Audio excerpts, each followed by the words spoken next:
Hello besties, welcome back to my channel Sitaphal Mandi Pilla. ఈరోజైతే నా marriage మెమరీస్ని అయితే మీతో షేర్ చేసుకోవాలనుకుంటున్నాను.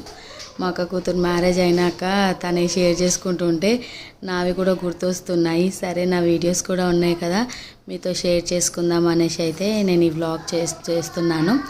యాక్చువల్గా పుస్తలకు వచ్చే ముందు అయితే మనం పెళ్లి కూతుర్ని చేసే రోజైతే ఇంటి ముంగట పందిరేస్తాం కదా, ఆ పందిరికి బియ్యం పిండితో నైవేద్యం చేసి పెట్టి తర్వాత 4 గుంజలకు తల్లి గుంజకు అవన్నింటికి బియ్యం పిండితో నైవేద్యం చేసి పెట్టిన తర్వాత పుస్తలు గుచ్చడం అయితే స్టార్ట్ చేస్తాము. తెలంగాణ పద్ధతి ప్రకారం అయితే అట్లా అయితే పెళ్లి కొడుకు పెళ్లి కూతురు పెట్టాలన్నమాట. అట్లా అది నైవేద్యం అయితే పెడుతున్నాము.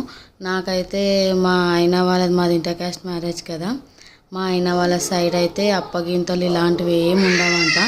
పెళ్లి రోజు అయితే నేను మా ఇంట్లోనే ఉన్నాను, అప్పగింతలు లేవు, ఏం లేవు. అదొక స్వీట్ మెమొరీగా ఉంటుందని అనుకుంటాను, కానీ అది నాకు చాలా ఇష్టము.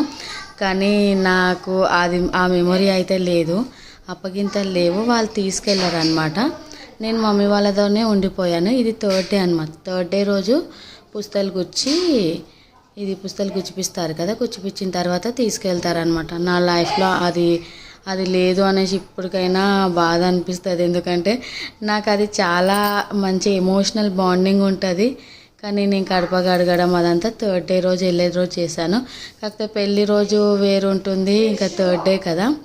అట్లా 3rd డే రోజు పుస్తలకు వచ్చి ఇక మన పద్ధతిలో అయితే హస్బెండ్కి కాళ్ళకు నమస్కరించుకోవడం అయితే ఉంటుంది కదా. పుస్తలు వేసాక ఇది ఆశీర్వాదం అయితే తీసేసుకొని దాని తర్వాత ఇక ఈవినింగ్ 6 తర్వాత అయితే అత్తయ్య వాళ్ళ ఇంటికి అయితే తీసుకెళ్ళారు. ఇంకా మమ్మీ వాళ్ళందరూ ఒక 11 మెంబర్స్, ఇంకా అప్పుడు మా మమ్మీ డాడీ అందరు ఉన్నారు.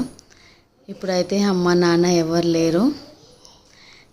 Thank you friends. ఈ వీడియో కనుక మీకు నచ్చినట్టయితే please like, share and subscribe my